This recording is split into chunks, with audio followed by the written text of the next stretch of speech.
Meus amigos, muita paz, Deus nos guarde, que nós tenhamos a certeza de que nós aqui estamos por um determinado instante, é o que nós aprendemos com a doutrina espírita, e que ela veio justamente para nos ajudar a nossa redenção. Como nos diz Santo Agostinho, em o Evangelho, no capítulo 3, que fala a respeito das muitas moradas, ele nos afirma, não é, que a Terra é um dos muitos mundos de provas e expiações destinados a espíritos rebeldes à lei de Deus.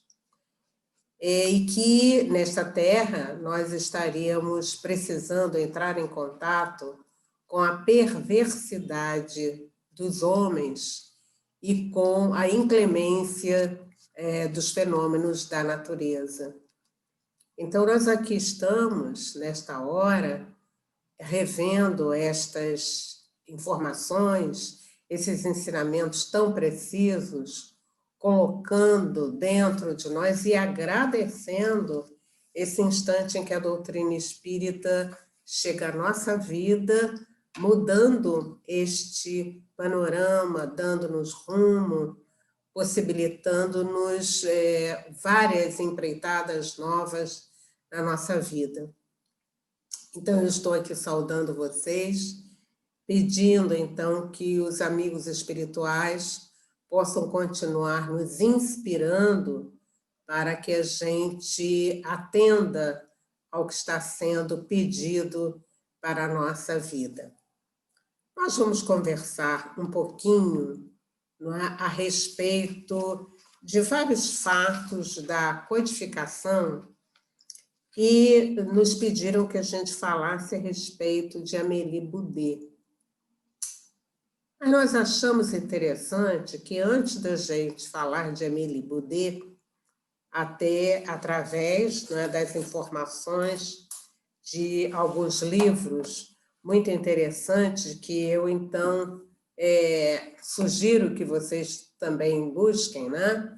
É este livro aqui, que tem como título Madame Kardec, de Adriano Calzoni, ele é da Viva Luz Editora, e também deste livro que eu vou mostrar aqui a vocês, né, esta coleção, Allan Kardec, né, O Educador e o Codificador. Isto aqui é uma ótima sugestão para os nossos estudos agora no mês de outubro, quando nós estamos falando a respeito do nosso codificador. Este livro tem a autoria de Francisco Thyssen e Zeus Van Tuyl. É uma edição da FEB. Então, nós vamos aqui encontrar, né, várias informações preciosas a respeito deste amigo incomparável, né, para esse espírito de escola, e que é justamente Allan Kardec, que nasceu Hippolyte Léon Denisard Rivail. Para a gente chegar até o ponto que nós vamos conversar um pouquinho mais a respeito de Amélie Boudet, é importante que a gente veja que Amélie não apareceu de repente na vida do professor Hippolyte, né? Eles dois são almas que já vêm juntas há algum tempo, no sentido de se ampararem, né? Há uma história que todos vocês já conhecem, mas é importante a gente rever, porque nem todos os amigos sabem, né? E eu queria começar essa história com a promessa de Jesus. Jesus vem falando conosco a respeito da promessa do Consolador. Vocês lembram? Que ele vai dizendo, se me amais, guardai os meus mandamentos, não é? E eu vos mandarei um Consolador que ficará convosco eternamente. né? Então, nós vamos ver que ele fez essa promessa, não é, antes de partir, e ele sabia, não é, que a mensagem dele iria ser deturpada ao longo do tempo, que foi realmente o que aconteceu. Então, Jesus faz essa promessa, não é? E nós vamos entender, e lá em torno de 1740, nós vamos ler o que nos traz Herculano Pires, no livro O Espírito e o Tempo. Ele tem um capítulo nesse livro que fala a respeito da invasão espiritual organizada. E ele fala em batedores. Então, quando ele fala em batedores, nós vamos entender o seguinte, né? Quando existe uma autoridade que venha visitar a nossa cidade, o nosso país, né? Nós vamos verificar que existem aqueles amigos que vêm de moto, aqueles militares, né? Eles vêm de moto abrindo o caminho. Então, quando nós percebemos o sinal dos batedores, a gente diz assim, olha, vamos ver qual é a autoridade que está chegando aí. Herculano Pires fala a respeito disso. Ele fala que houve alguns batedores que vieram dar notícia, não é, dessa invasão organizada. E ele cita nesse capítulo do livro, que eu também recomendo a vocês, não é? Que é uma edição da Edicel, ele vem falando a respeito dos médiuns que anunciaram a chegada, não é? Os sinais de determinados movimentos. Então, ele fala no Swedenborg, não é? Emanuel Swedenborg. Ele era um médium, né? E ele, então, vai falar que ele estava sentindo um sopro renovador. E este sopro vinha como que a anunciar que alguma coisa interessante estaria para acontecer. O mesmo aconteceu com o Davis, Andrew Jackson Davis, que foi também um médium, e os amigos que fazem os estudos do ESD, né, com certeza vão lembrar deste nome nas notícias históricas do movimento, né? Então, esse amigo, ele diz que o céu se abriu e, de repente, como que ele estivesse visto, né, várias personalidades saindo e descendo. Então, vocês vejam bem que eles foram realmente estes batedores. Eles foram percebendo, foram sentindo, entraram nessa atmosfera, trazendo, então, essas informações. E mais tarde, nós vamos ver aquele fenômeno das irmãs Fox. Eu não vou relatar, porque vocês sabem muito bem, mas eu só estou fazendo uma linha do tempo, né, para que a gente veja com quem nós estamos lidando. Então, as irmãs Fox, né, elas também fazem parte desse grande grupo dos batedores, né? E mais adiante, né, nós vamos ver o fenômeno das mesas girantes, que vocês também lembram que foi todo aquele fenômeno, né, que acontecia nos salões de Paris, chamavam a atenção da sociedade, né? A sociedade, então, estava distraída com aqueles fenômenos, achavam muito interessante mesas e cadeiras girarem, né? Foi quando justamente o senhor Fortier, que era amigo do professor Rivaio, aí nós vamos entrando nesta história, o professor Rivaio, que ele viesse ver aquilo que estava acontecendo. E o professor Rivaio, ele, como era também cético, quer dizer, ele não acreditava em qualquer coisa imediatamente, ele disse assim, bom, eu só vou acreditar que mesas e cadeiras se movem se elas também tiverem nervos para sentir. Então, nós vamos ver que nessa hora, o professor Rivaio rejeita aquela primeira informação.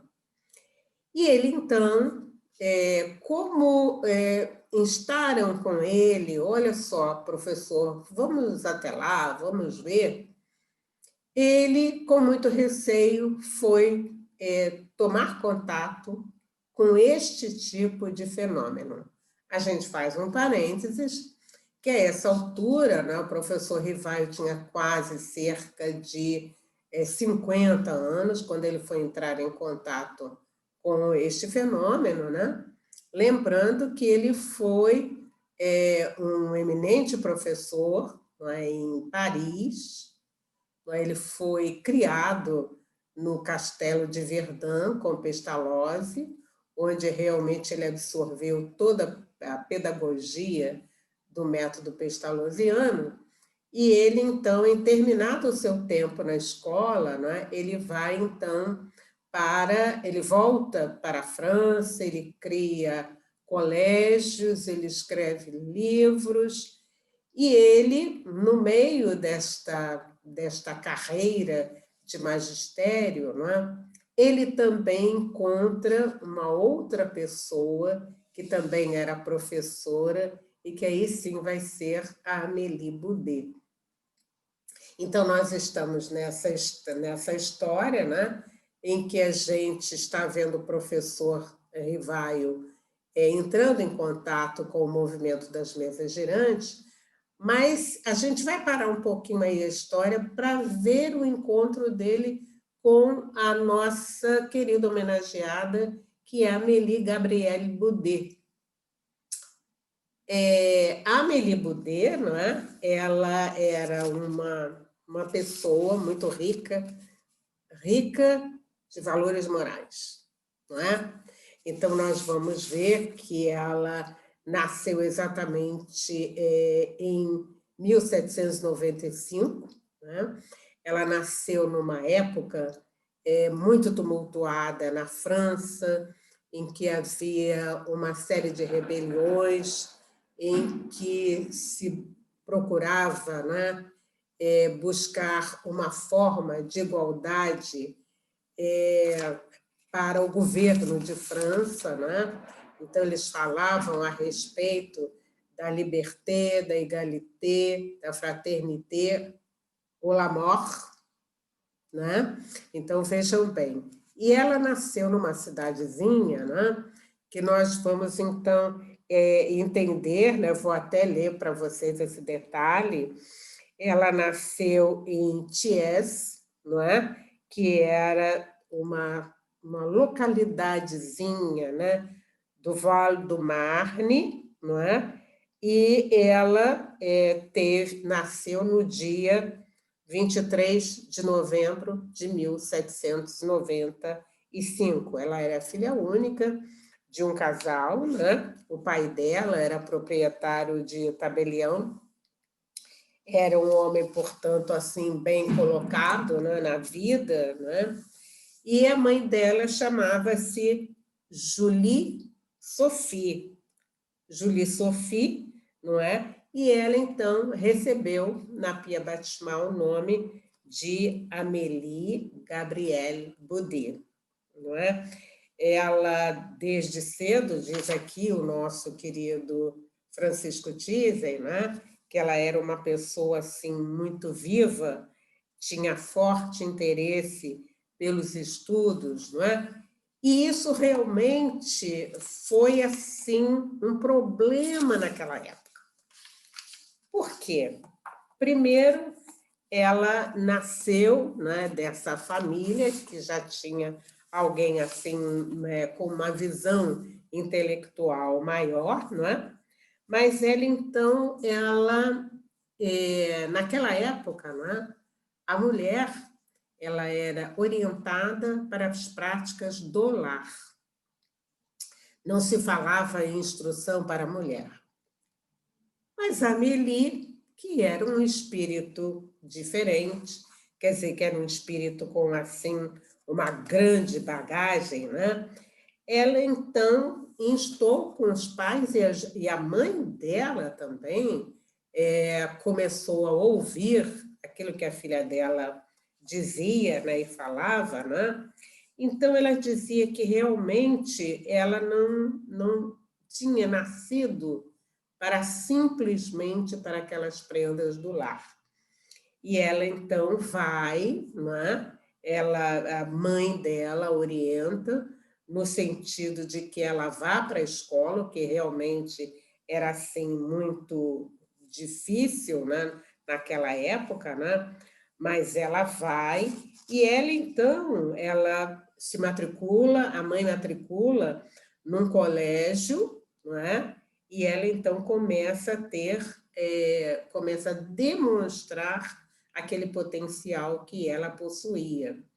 A mãe, então, sai daquele lugar, que era uma vila mais afastada de Paris, leva para uma escola, não é? E a gente sabe que em Paris aquelas escolas eram frequentadas pela elite, e assim, então, ela diz, não, minha filha merece o melhor. Eu estou percebendo pela toda a sua tendência, né, toda a sua vivacidade, que ela não pode continuar aqui nesse vilarejo.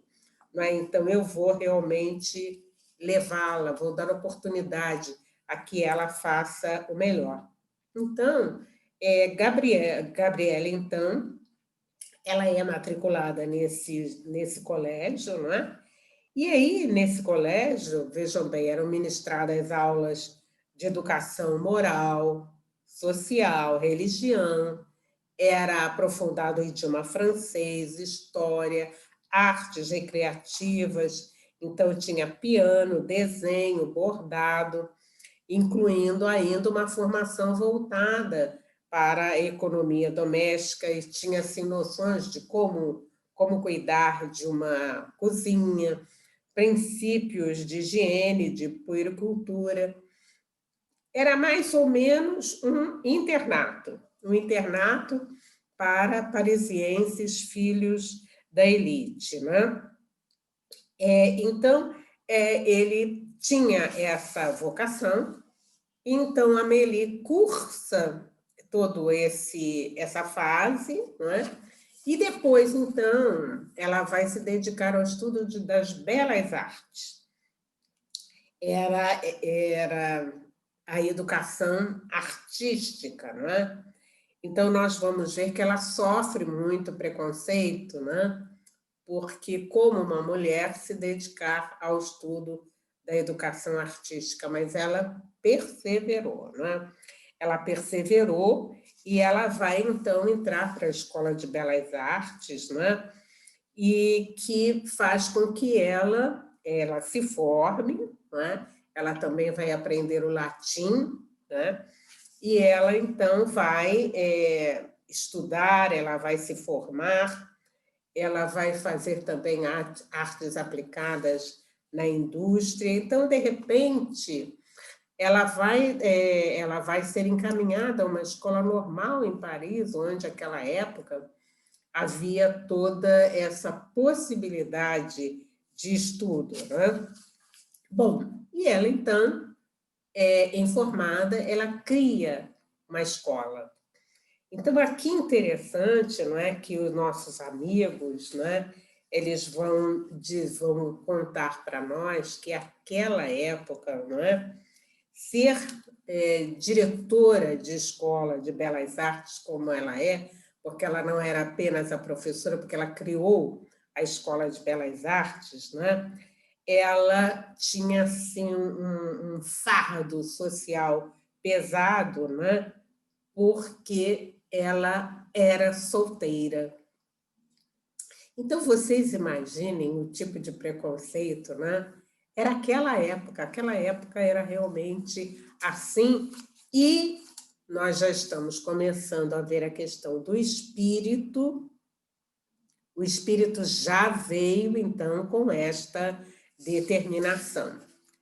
Então, nós vamos ver que ela, como professora de belas artes, né, em determinados instantes da sua vida, ela vai também encontrar com o professor Rivaio, que também era solteiro, que era diretor de escola e que já tinha uma grande fama, já tinha livros escritos, não é? E era alguém considerado, era alguém ouvido, não é? Naquela região.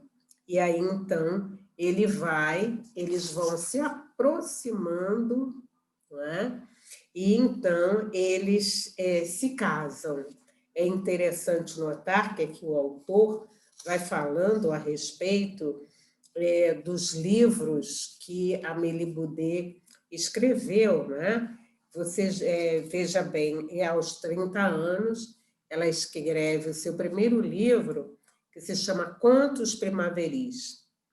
Mais tarde, né, em Contos Primaveris, ela vai falar algumas coisas a respeito de educação, e ela também era admiradora da proposta de educação de Pestalozzi. Vocês já estão vendo como as coisas vão se reunindo, né? Então, ela fala, ela escreve esse livro, né? Contos Primaveris, depois ela tem um livro sobre noções de desenho, e depois, então, o essencial em belas artes. Eles, então, vejam bem, os dois educadores, né? Ela no trabalhinho, entre aspas, ela no trabalho dela, na Escola de Belas Artes, com essa possibilidade toda, né? E ele, então, também no seu trabalho especial. Nós vamos ver que eles se encontram, não é? Eles se encontram e realmente no dia nós vamos ver aqui ele falando, não é, a respeito da carta que a mãe de Rivaio escreve para ela, não é? Porque a mãe de Rivaio ela vai comparecer à cerimônia de casamento do filho, né? Mas antes disso, né, ela escreve uma carta que eu vou ler para vocês, muito linda. Ela diz assim: senhorita, recebi com grande prazer a sua amável carta e a garantia de todas as suas boas intenções por mim, pela sogra, né? Tenho certeza que será muito doce compartilhar entre você e o meu filho todos os meus afetos e que você me encontrará em todas as ocasiões disposta a apoiá-la em tudo o que possa depender de minha boa vontade e de minha amizade por você. Estou muito contente de encontrar aqui a ocasião para expressar toda a minha satisfação e o quanto eu desejo recebê-la por aceitar tão gentilmente o meu filho como seu marido e que você venha para aumentar a nossa família com sua amável pessoa. Não é que linda, né? Ela também, a mãe de Rivaio, também uma pessoa assim especial, né? Então, ela disse assim: não recebo, senhorita, com menos satisfação, todas as garantias que você possa dar ao meu filho, que está convencido a pagar-lhe todos os cuidados de um justo retorno. Seus gostos e suas atitudes, que são sempre utilizados com sabedoria e trabalho, asseguram-lhe de antemão a felicidade, a de que qualquer mulher que valoriza seus deveres e tem os seus direitos, e que você os merece, eu não tenho dúvida. Aí ela diz: receba, senhorita, a segurança dos sentimentos distintos com os quais eu tenho a honra de ser a sua humilde servidora. Então, assim escrevia a mãezinha, né, do professor Rivaio para Amélie Baudet, e ela, então, digamos assim, fazendo, não é, esse bilhete de carinho, de afeto, né, para com a sua nora. Bom, então nós vamos ver, não é, durante todo esse desenrolar, que as pessoas não se encontram por acaso. Isso nós já entendemos. E realmente, a Amélie foi a sustentação para a vida do nosso professor Rivaio. Vocês devem ter lembrado, aqueles que viram o filme sobre Allan Kardec, é muito interessante a gente ver como ela o ajudava. E nós vamos ver aqui nas páginas deste livro, falando, porque ela também escrevia muito bem, ela ajudava e ela incentivava, ela participava das reuniões, ela fazia várias anotações e era o suporte emocional para o nosso querido Allan Kardec nesta tarefa magistral que ele pôde, não é, desenvolver. Então, aqui, nós ainda estamos vendo eu também preciso informar a você, né, a vocês, que essas cartas foram descobertas há pouco tempo. Há um pesquisador na Universidade de Juiz de Fora, que ele se chama Alexander Moreira de Almeida. Ele, então, ele fez, não é, essa pesquisa, ele foi a Paris para levantar uma série de documentos que foram, digamos assim, guardados pelos amigos do movimento espírita lá naquele período, né? E ele traz essas cartinhas e tantos outros documentos. Mas nós vamos ver, então, a forma tão gentil em que sogra e nora se trataram. Então, nós vamos imaginar que a mãe, né, do professor Rivai viu nela uma segurança. E também tinha um outro detalhe que todo mundo fala, né, todo mundo anota, né, que ela era mais velha que o professor Rivai. Ela era 9 anos mais velha do que o professor Rivai, mas todas as pessoas dizem, né, que pela sua jovialidade, pela aparência, então ela era de estatura baixa, fortezinha, ninguém dizia a respeito disso. Mas o que nós podemos sim dizer é que ela foi a sustentação espiritual dele, quer dizer, não só a sustentação afetiva, não é? Aquele carinho, aquele comprometimento que existe entre os casais, mas ela também foi o braço direito dele em todo o trabalho da codificação, dos estudos, dos planos, do acompanhamento às reuniões, de anotação, de discussão, de crítica. E muitas das vezes, dizem aqui os nossos amigos, né, que ela realmente fazia, ela escrevia para a Revista Espírita. Não é? Então, é interessante a gente notar tudo isto, que muitas das vezes ele pedia para que ela escrevesse, para que ela desse resposta a respeito de muitos artigos na Revista Espírita. Nós vamos ver que nessa caminhada houve, assim, algumas situações muito difíceis na vida do casal. Então, nós vamos ver também, né, que eles, em alguns instantes, tiveram suas economias roubadas. Isto porque, vejam bem, os dois eram professores, não é? Então os dois criaram uma escola, a escola ia se desenvolvendo muito bem, e a um determinado instante, não é, que eles entregam o produto da escola a um determinado amigo a título de que ele fosse guardar o dinheiro, né? E aí vocês já imaginam que ele gasta o dinheiro que eles ficaram realmente sem dinheiro, então eles davam aulas, então isso é importante a gente anotar. Eles davam muitas aulas de graça. Eles criaram também esta escola.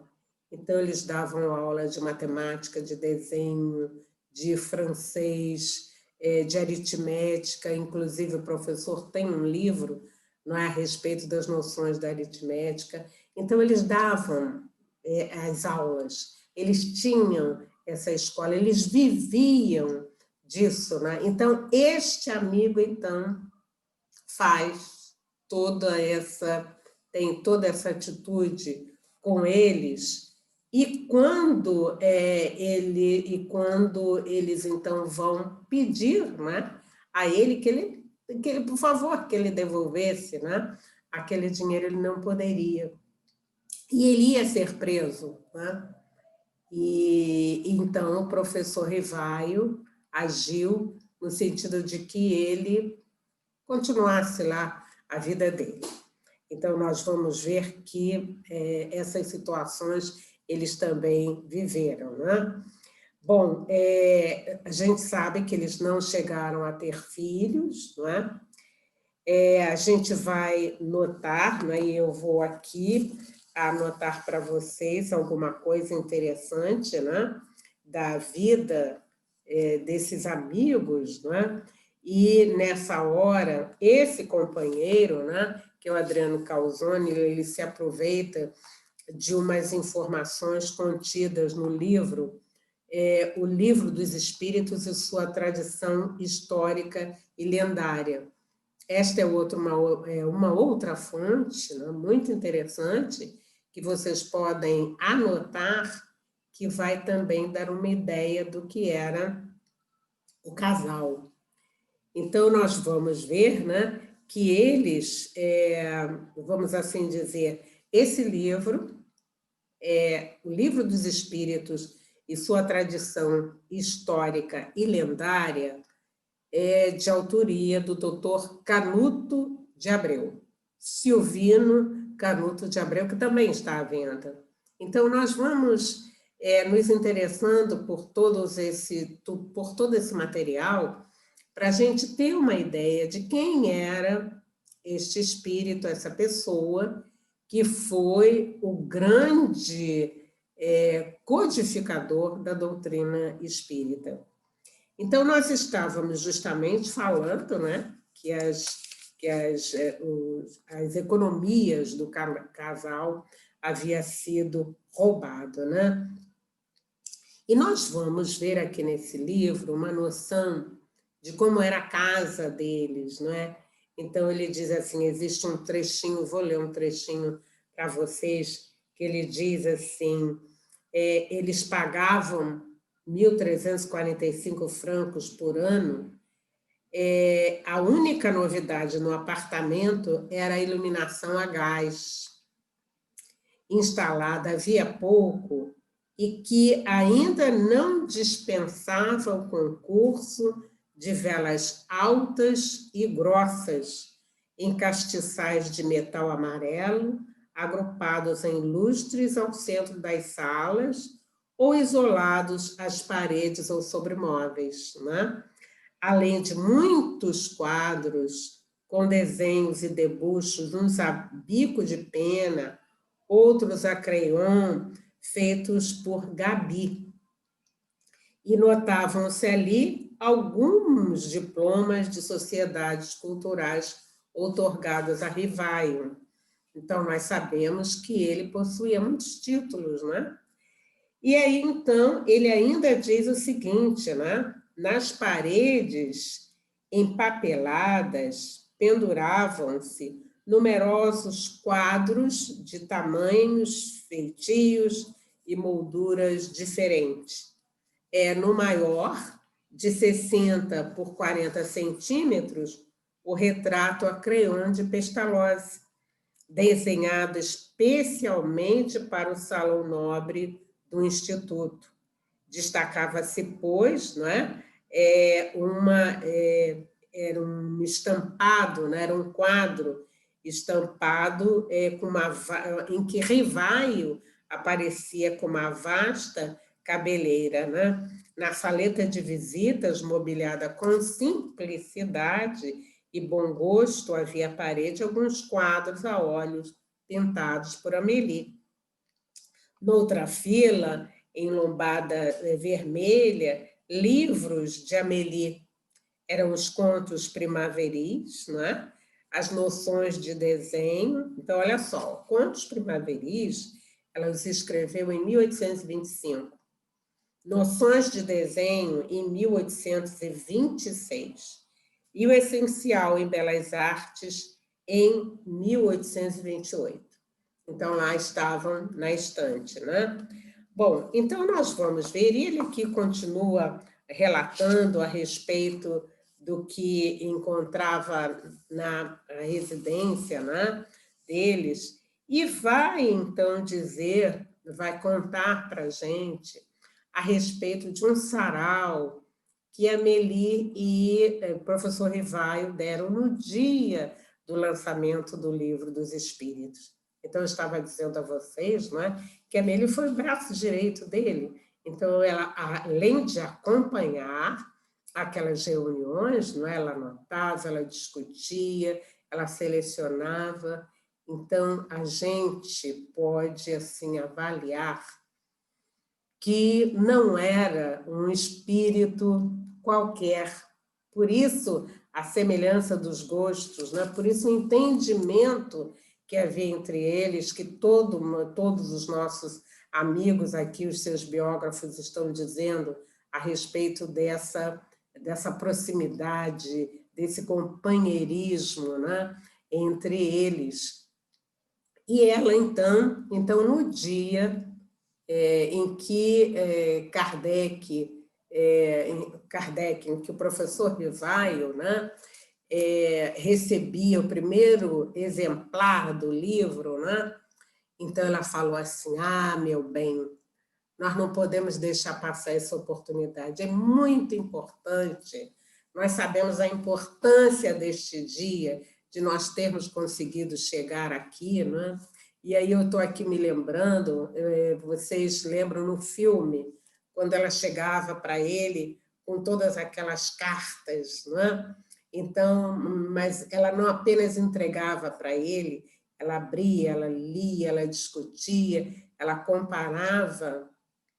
E então, no dia 18 de abril de 1857, nós vamos então ver os amigos, e ela combina com Rivaio. A nossa casa é pequena. Eu tenho a impressão que, olhando a sala, dá mais ou menos para, no máximo, 20 pessoas. Vamos fazer um sarau.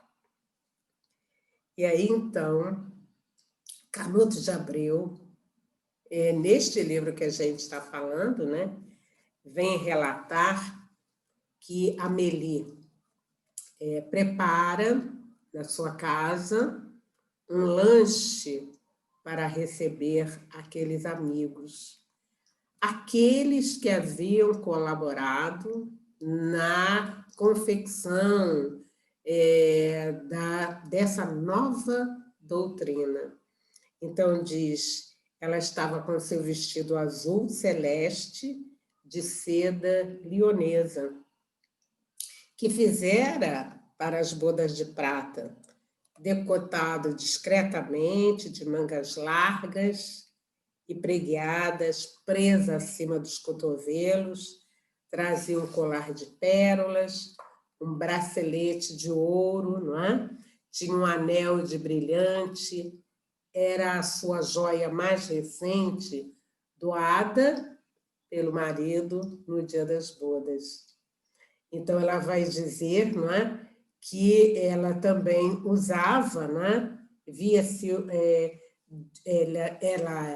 essa joia era de ouro lavrado no feitio de um livro com dobradiças, via-se numa folha, quando aberto, a miniatura a óleo de Rivaio, ao tempo de noivo, com longa cabeleira encaracolada nas pontas, a noutra de Gabi, com seus abundantes cabelos castanhos e crespos, caprichosamente penteados. Então, nós vamos ver, e aqui Canuto de Abreu conta como Gabi recebeu aqueles amigos, não é? Que foram justamente as meninas que participaram das mensagens, não é? O senhor Fortier, a senhora Pleine Maison. Então, aquele grupo que participou, aliás, de todo aquele trabalho magistral de elaboração da codificação. Então, nós vemos que ela recebe, ela diz que sempre gentil, muito alegre, não é? Recebendo a todos, envolvendo a todos com muita alegria. E ela, então, né, ela vai, naquela noite, ela saúda aqueles amigos, não é? E mantém naquele dia acesa que ela chama. Madame Rivaio, né, ela era, então, essa artista que vai também colaborar na decoração do espaço da Sociedade Parisiense de Estudos Espíritas.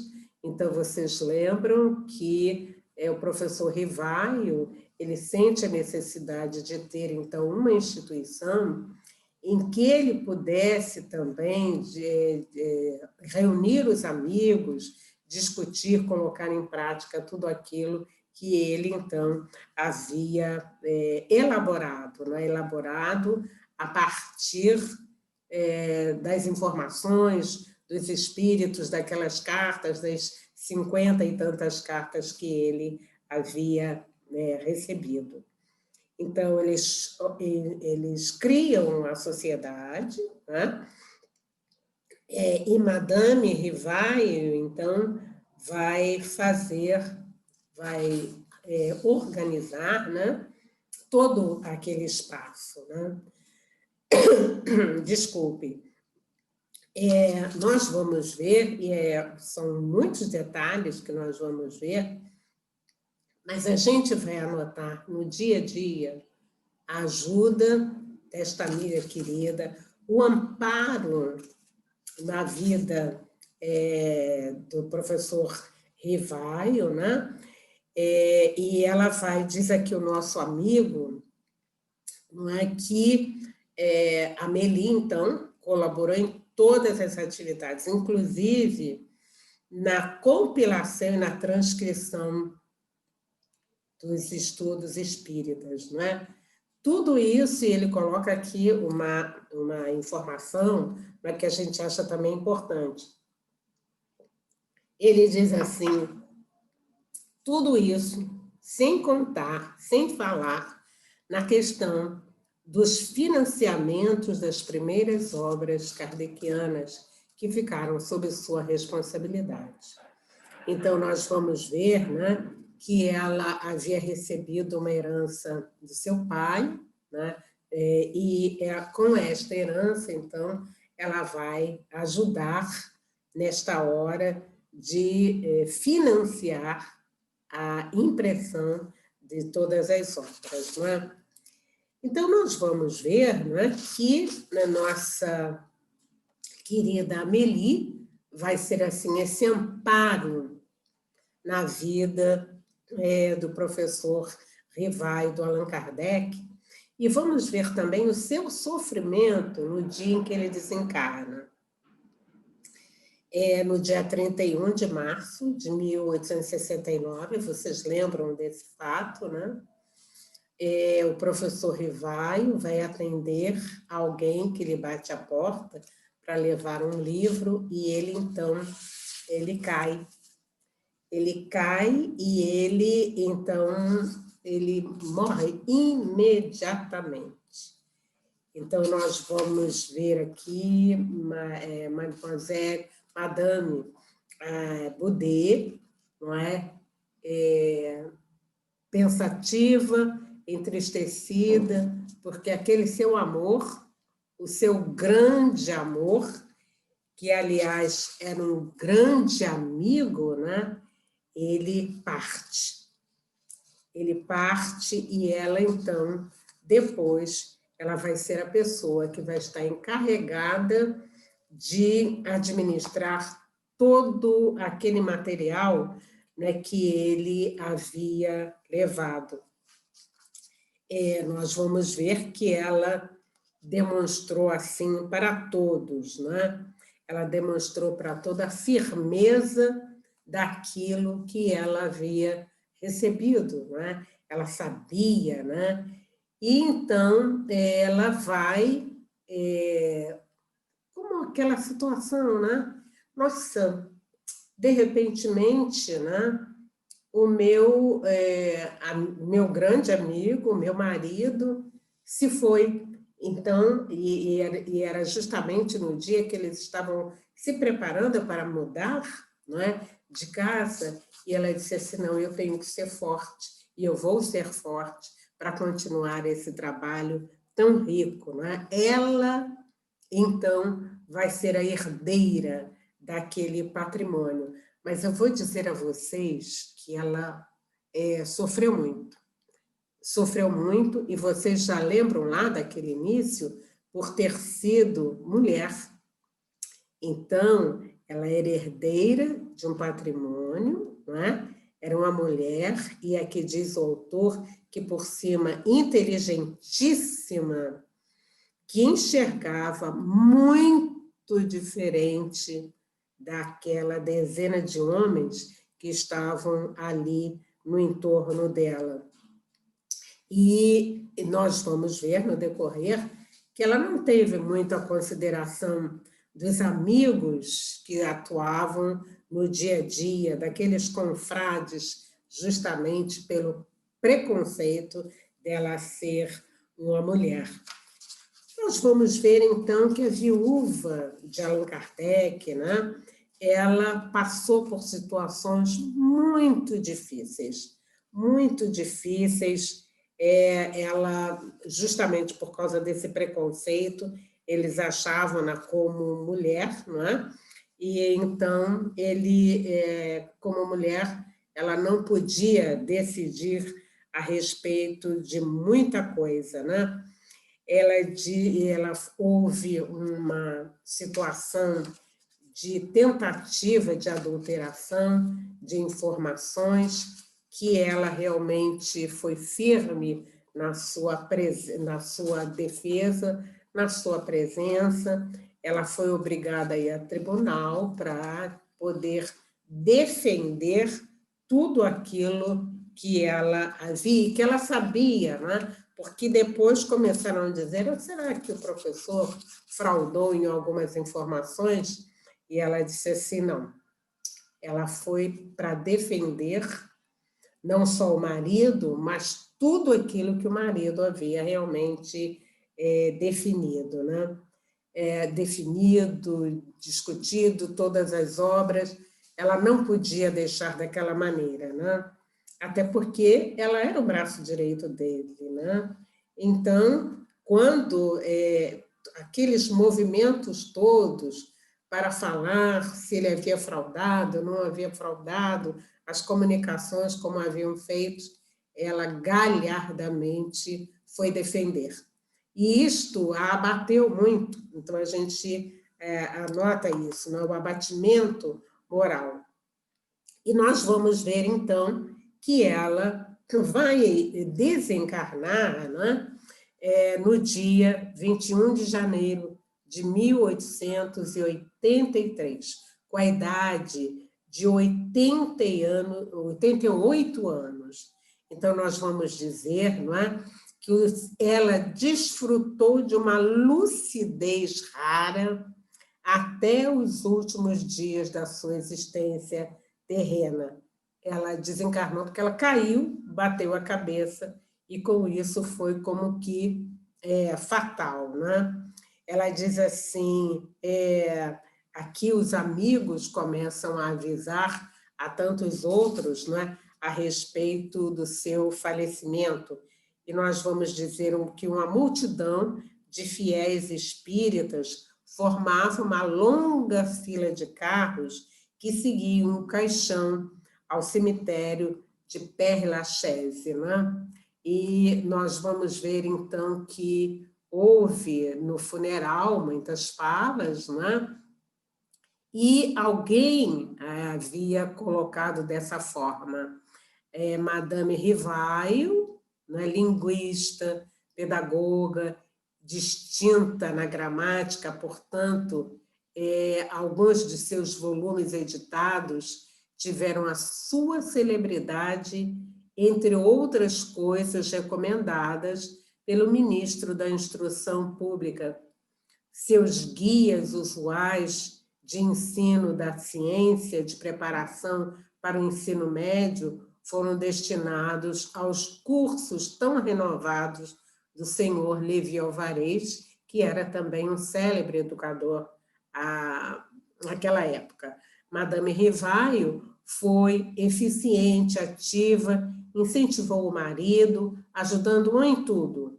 Similar à formiga paciente, que depois de ver desmoronado todo o seu trabalho, o reconstituiu tijolo por tijolo, sem jamais se desesperar para receber qualquer coroação. Assim disseram da Amélie, lembrando, né, as situações dificílimas que ela foi passando, né? Até porque aqueles amigos que estavam ali no entorno, né, eles também procuraram, entre aspas, não é, tirar proveito da desencarnação do professor Rivaio. Enfim, nós estamos aqui nos reportando a uma mulher forte, a um espírito que já havia realmente entrado em contato de algumas encarnações com a sua, nós não vamos dizer a alma gêmea, né? Mas a sua alma querida, porque pelo que nós estamos vivendo, ela foi o braço direito, a companheira leal deste grande espírito que a gente ainda não conseguiu entender e alcançar.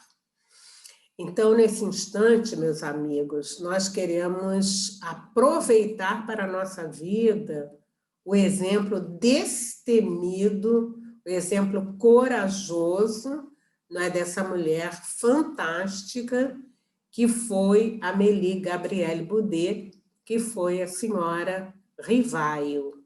Para ela, então, onde quer que ela esteja, né, a nossa gratidão, o nosso reconhecimento, e por mínimo que nós, o que minimamente nós podemos fazer é seguir o exemplo. E seguir o exemplo no sentido de que ela entendeu perfeitamente a grandiosa missão do marido, não é? Em compilar, em trazer, em anotar e também trazer comentários fantásticos para esta doutrina, que era, em verdade, aquilo que ele aguardava, ele como espírito superior aguardava, a importância da doutrina espírita como um movimento, não é? Como uma proposta de renovação da humanidade, porque calcada no Evangelho e trazendo para nós a comprovação da continuidade da vida. Então, que nós possamos respeitar, mandar para a Amélie, onde quer que ela esteja, o nosso botão de rosa, não é, dizendo assim, Amélie, nós sabemos da importância que você teve na vida do professor Rivaio, e por isso a gente sabe, não é, que parte de todo esse trabalho também passou pelas suas mãos. Então, que você receba o nosso abraço, que você receba a nossa gratidão. E que todas nós, minhas amigas, que nesse instante acompanhamos, né, todo esse manancial de informações, que, como eu disse a vocês, né, está aqui nesses 2 livros. Nós vamos ter as informações neste livro, no Adriano Calzone, e neste livro, Allan Kardec, da FEB, de Zeus von Thuil e de Francisco Thyssen. Que nós possamos, minhas amigas, agora eu estou falando para as amigas, que nós possamos aproveitar. Existe um potencial que está em nossas mãos e que a gente precisa, não é? Dar força, dar corpo, porque há muita coisa que depende, não é, do nosso trabalho. Então, que vocês também recebam nesta hora a minha saudação e o obrigado por esse instante. Muita paz.